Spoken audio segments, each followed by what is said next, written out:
Hello viewers, and welcome to another edition of Brave Namibia, where we celebrate both ordinary and extraordinary Namibians. In our first clip today, Yolanda Nel chats to a woman that underwent gender reassignment surgery. Please note that this clip is not suitable for sensitive viewers.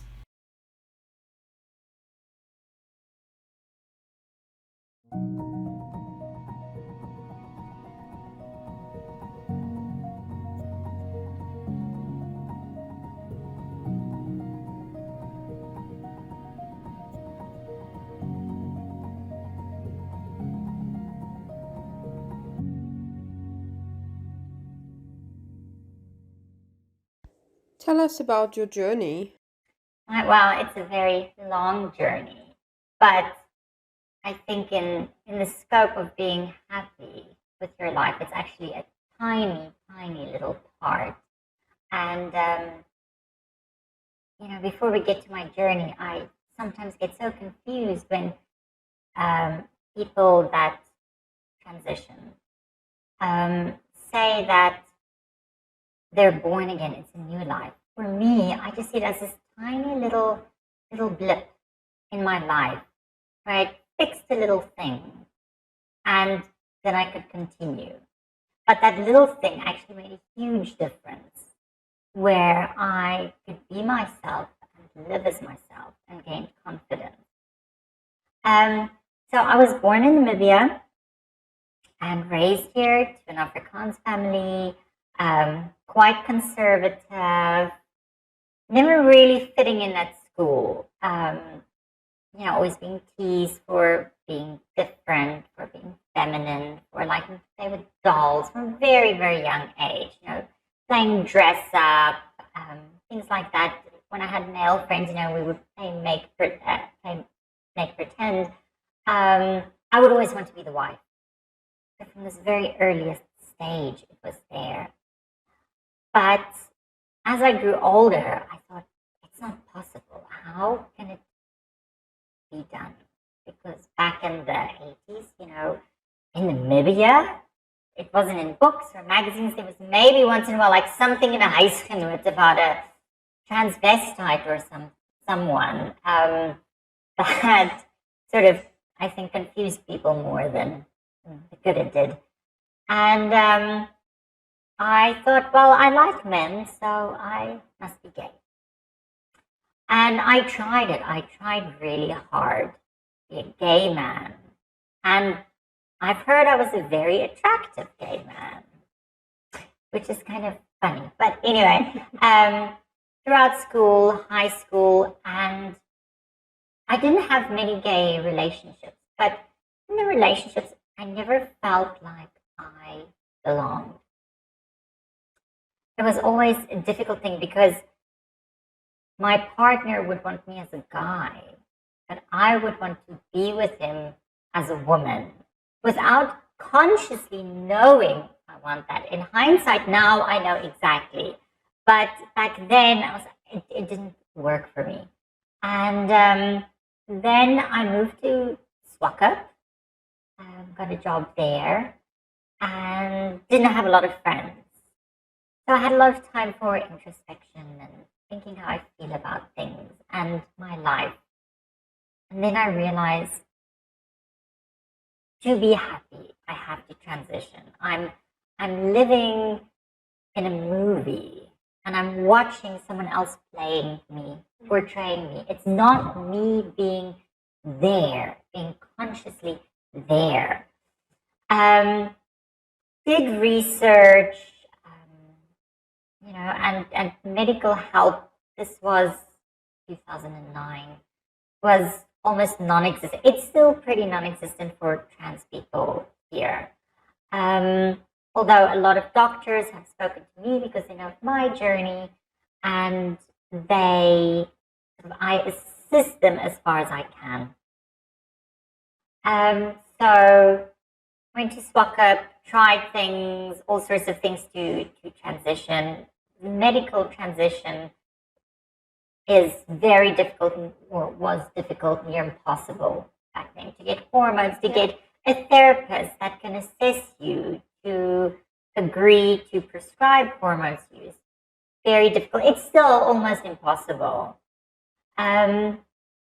So I thought, well, what can I do to just help ease the anguish that I have for this? And I thought, well, the easiest thing I can do, that is sort of reversible if I cannot go, through the whole process, and it's maybe not right for me. I started with laser hair removal on my face and my whole body. Really painful, really, really painful. I lived in Swakop. Every month once a month I drove to Windhoek on a Friday, did my session, Sunday drive back to Swakop. It's quite arduous, but I started feeling some relief of the anguish and the difficulty with myself. And at that time, YouTube also became really big in Namibia. I mean, it was big, but then it really started becoming bigger. And I found a lot of women on YouTube going through the same things I did, and that transitioned in America and Britain and other countries. And that gave me a lot of comfort as well, feeling like I'm amongst peers going through the same thing. Then in 2012, I moved to Germany to go and work there. And I needed to get out of Namibia for get a wider perspective of life, but also to transition. That was my main goal. I moved to Germany, started seeing doctors there, started with hormones. After a while, I had my breast augmentation. And after that, I had my gender, well, there's so many terms for it, gender confirmation surgery, gender reassignment surgery. I prefer sex reassignment surgery because I don't see it as changing your gender. Your gender is a learned thing. It's in your soul and your being, and your sex is a physical characteristic. So I had my sex reassignment surgery in Germany, had several surgeries, and then a couple of years ago I moved back to Namibia. And that is the very short of my journey. What was some of the biggest challenges coming back as a woman? I don't often see things as a challenge. I see it as an opportunity for fabulousness. So the one thing that I thought when I came back is people won't recognize me, they won't know about my past, and I can just integrate seamlessly in society. Unfortunately, I won't say people recognize me per se, because the hormones, change a lot on your physical structure and your face and everything. But people knew, and they told other people out of joy and being proud of my journey. And, it gets to the wrong ears, and it perpetuates into this thing where everyone knows something, and it's this little gossip thing. It's just, did you know? So the challenges, that was one of the challenges, to just fit in seamlessly. But other than that, another challenge, but that's ongoing, and that's not just, for me, that's all around the world, is dating. Also very difficult. I mean, I had a partner in Germany. We were together for 5 years. And I had a partner here, and we were together for like a year and a half. But there's this misunderstanding about it. And I know my partner I had here, sometimes, if he would go somewhere, people would ask him, and he was really buff, well built, very masculine, like real man's man. People that knew he was with me and knew him, or knew a little bit of me, would ask me, I never knew you were gay. And they said, what do you mean? It's like, no, but you're with her or him, not even knowing which pronouns to use, although they would always refer to me as her. So that shows, in their mind, I'm actually a woman, but they just want to verbalize it differently or create something that isn't there. How was the support from your family? Oh, my family was fantastic. My entire family, I have quite a large family on my mother's side. My dad's side is also quite big. They were 1,000,000% supportive from the get-go. So when I lived in Swakop, I sort of lived quite androgynously. Wearing a little bit of makeup and wearing androgynous, like female clothes, but quite androgynous.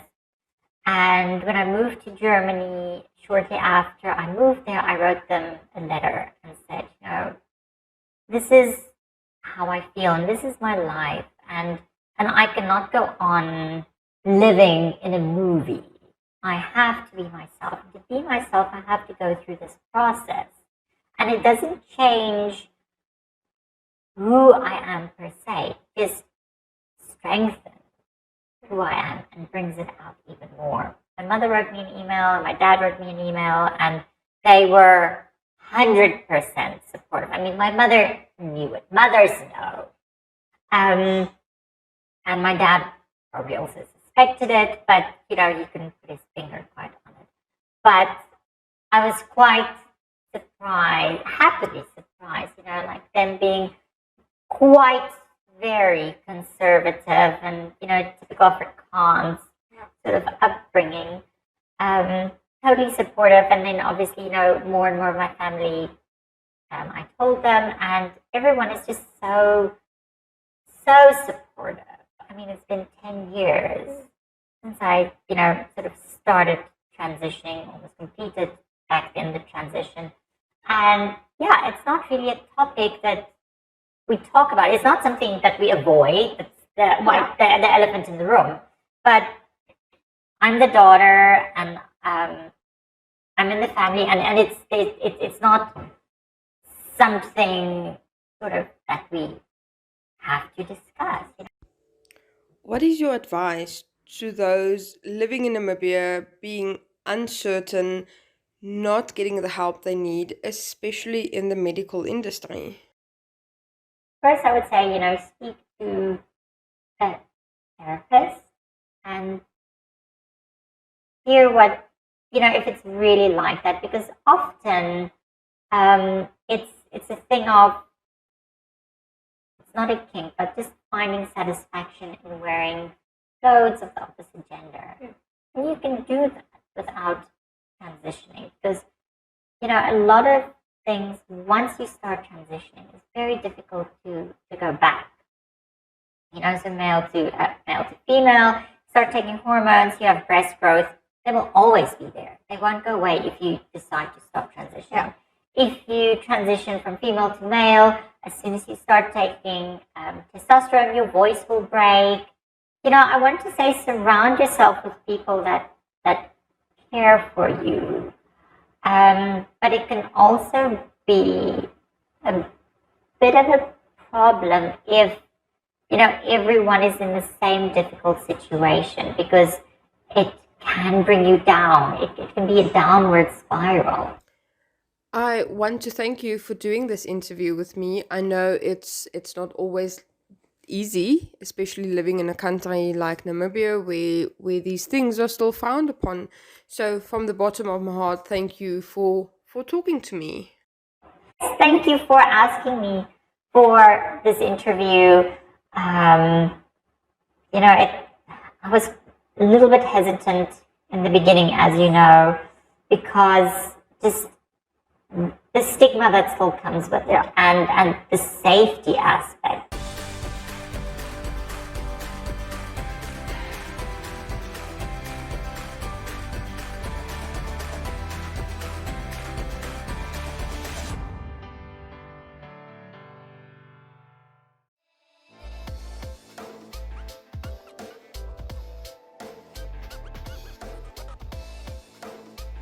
Next, Elizabeth Joseph met 47-year-old Tuhafeni Haufiku, a teacher and caregiver from Rosh Pinah.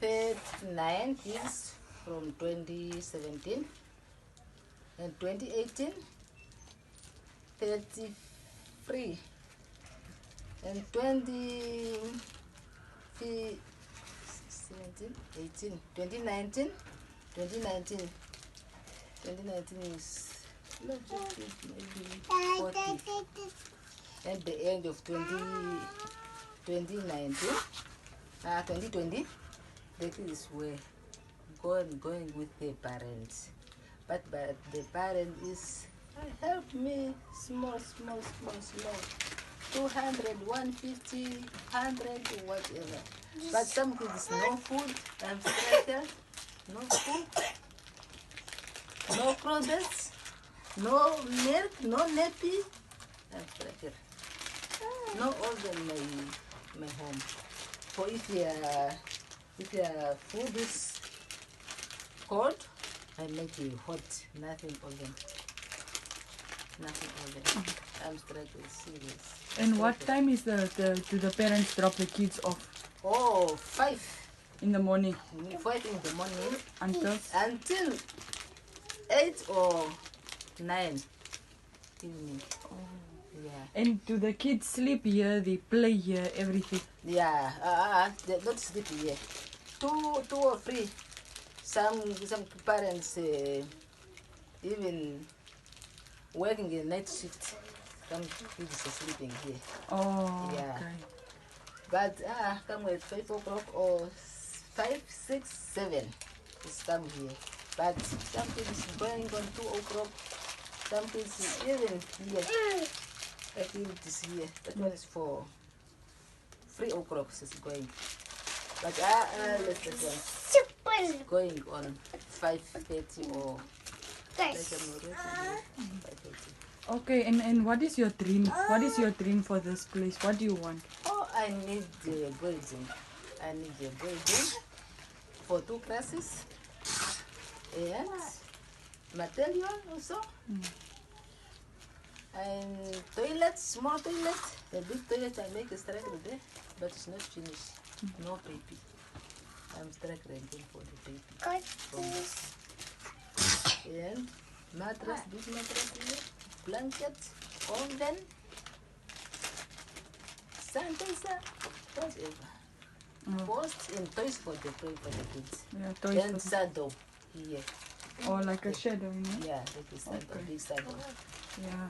And then you want to make a school, or is it just going to be a daycare? I said daycare. Okay. Yeah, I said daycare. Not school. Said daycare. From 0 to 5. From 0 to 5 years. Yeah. Okay. Yeah. Okay, that's beautiful. And how can the people contact you if they want to? I contact my number. Or anywhere. Say, oh, Meme, you having the kinder? Yes. Okay, I give you my kids. No, I'm asking, oh, so I give my kids now the structure, no work. Oh, you have maybe 250. Oh, I'm struggling. Oh, 200 also right. I'm struggling for my kids. I'm having 4 kids. Your own kids? Yeah, my own kids, 4 kids. 2 kids here, school in Hookstein. The last one, grade 1. The 2 kids for my mom, branch. But I'm struggling. Serious. My name is Tuhafeni. I'm come from Congo. Yeah, I'm struggling for my kids. Serious. Now it's for 46. I'm starting my kinder on 2017. 2017, I'm struggling for the bird, for the, what's that? I'm struggling for the fire, mattress, blanket, whatever. No help us. No one help me. I will struggle. Namibia, with one of the youngest populations in Africa, could reach a staggering 50.30% youth unemployment by the end of 2021. Now, Tuhafeni Haufiku suffers with the reality of this, as well as trying to make ends meet for her family and also the children which she looks after. She says that since starting her daycare, which she called Brave, she has been struggling to help the neighbors, to look after the kids as well as feed them. So what she is requesting from the general public or any good Samaritan out there is just for someone to help her with the basic needs. So food parcels, nappies, blankets, anything that you can think of that might be helpful for a daycare pre-primary. And also for someone to just put on a shade net, because she has some tires and stuff that the kids used to play, so they use it as a play park in her yard, but she just needs a shade net in order for the kids to play under. So if anyone would like to make a small donation, kindly contact the offices at NMH at 061-297-2000 and ask to speak to Elizabeth. Thank you so much for joining us in another episode of Brave Namibia.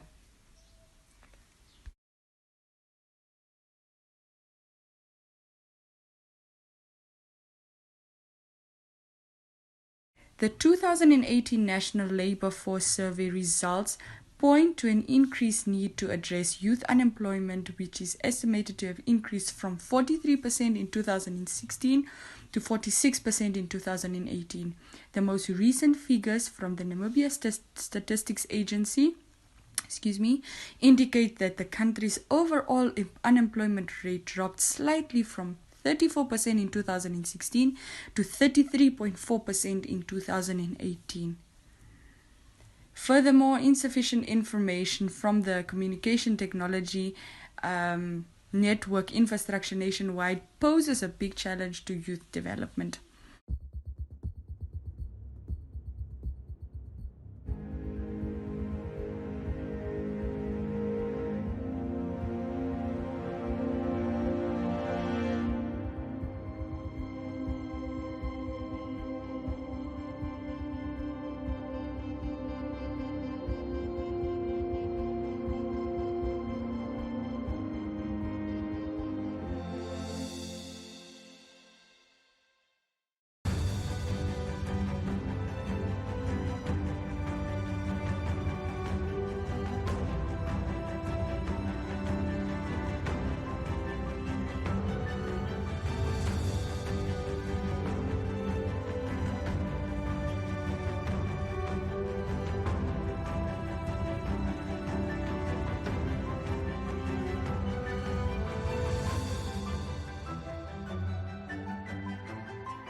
Thank you for joining us today. If you know of someone you feel should feature on our show, please contact us at brave@nmh.com.na.